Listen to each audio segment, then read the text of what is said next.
Mga master, ngayong nasa kalagitnaan na po tayo ng Abril ay tila tahimik po, no, yung mga naririnig natin before o kaya ay mga nababasa natin na mga nagsasabi na mayroon daw mangyayaring pagtaas sa sahod man o kaya ay sa pera pagdating ng Abril, no? Inaasahan natin na kung totoo po yung kanilang mga sinasabi, dapat naglabas na po ng basihan para sa nasabi pong increase, para naman ma-implement ito, dahil ngayong Lunes ay araw na ng sahod, no? April 15 na ngayong Lunes. So sigurado po tayo na sa ngayon ay tapos na yung pagkagawa ng payroll o kaya ay ng sahod para po sa Abril.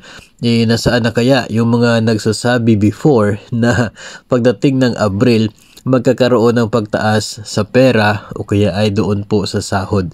Tila ngayon yung mga naririnig na naman po natin ay sa June na naman daw o kaya ay sa July.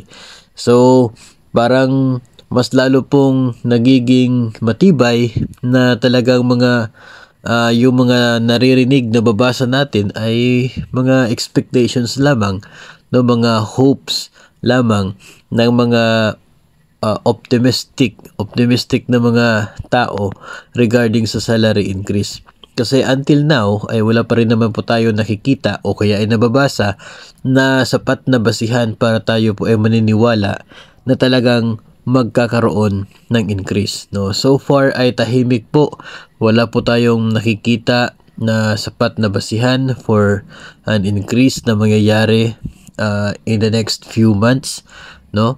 Wala pa po tayo nakikita na opisyal na table ng magiging sahod ng iba't ibang posisyon, iba't ibang salary grades at iba't ibang steps, no? Hindi pa po natin yun nakikita, no? Dapat sana meron na yan kung talagang magkakaroon po, no? Yun ay part ng mga attachments o kaya ay inclosure doon sa magiging order ng pagtaas ng sahod o kaya ay kung sa pera man pagtataas, dapat meron na po tayo nakikitang order ngayon, no?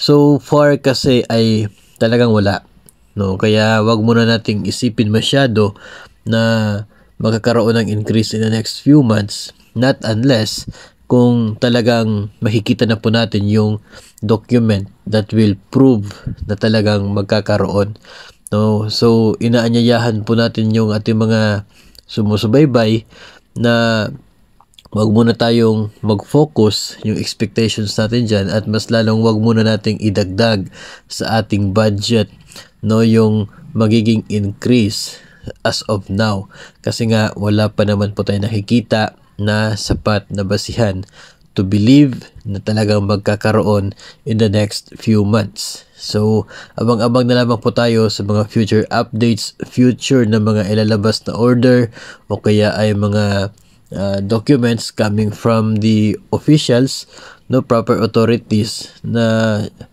atin pong ibabahagi rin po sa inyo if ever na talagang sigurado na tayo doon sa mga inaasahan na pagtaas ng mga sahod man o kaya ay sa personal economic relief allowance or pera.